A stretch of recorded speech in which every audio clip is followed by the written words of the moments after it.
So we are here as a team to announce a major victory and win for the people of Ulster County, for the region, for I think honestly it's a model for the state and the country as well.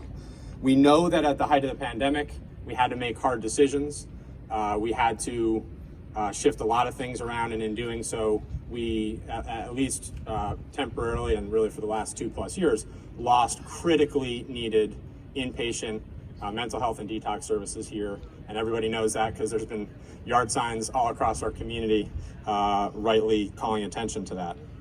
And we know that since the pandemic, we've seen suicides in our county double. We've seen fatal opioid overdoses up 93%. And so certainly the need has only grown.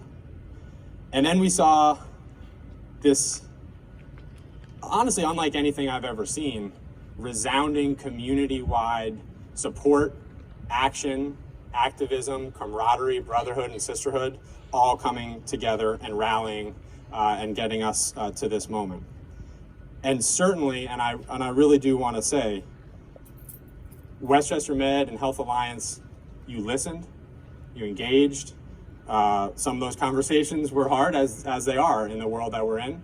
But at the end of the day, you engaged and you stepped up and you listened to the community.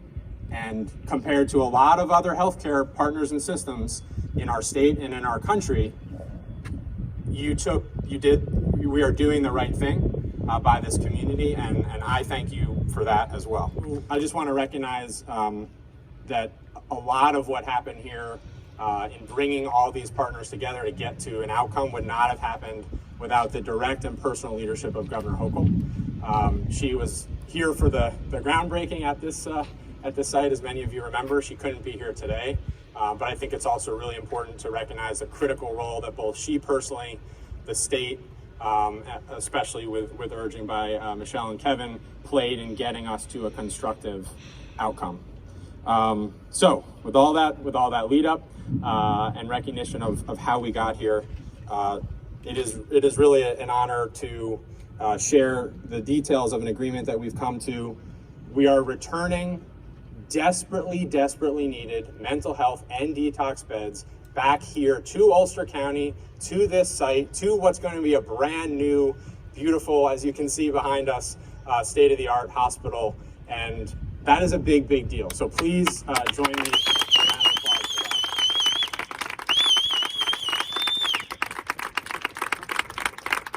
I wish I knew how to do that. Gabe crushes it every time.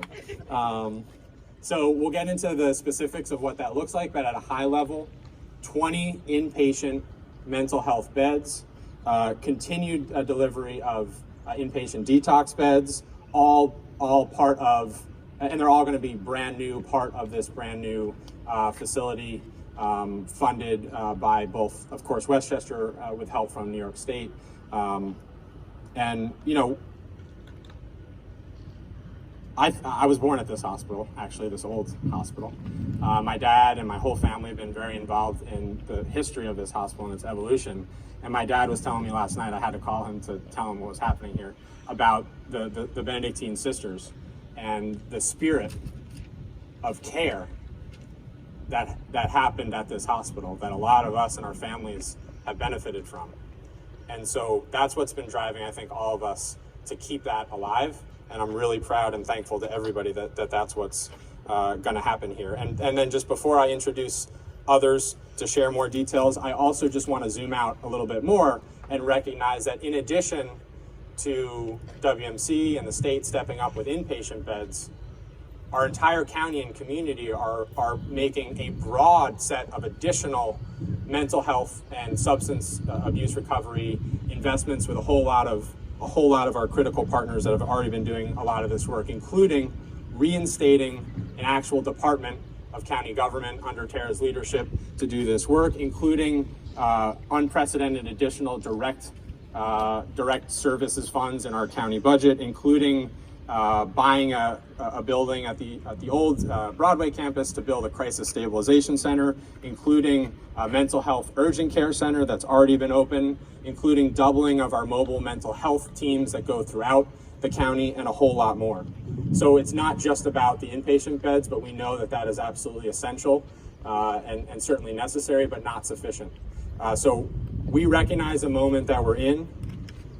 I fundamentally believe that we can actually answer the hate and the terrible things that happened last night, that happened 10 days prior, and have been happening over and over, ultimately with this, with humanity and care and love and recognition that, yes, guns are a part of it, and a big part of it, but it's much deeper and more profound than that. And this right here gets really at the heart of that. And so I'm really proud and actually optimistic about what that means in the moment that we're in.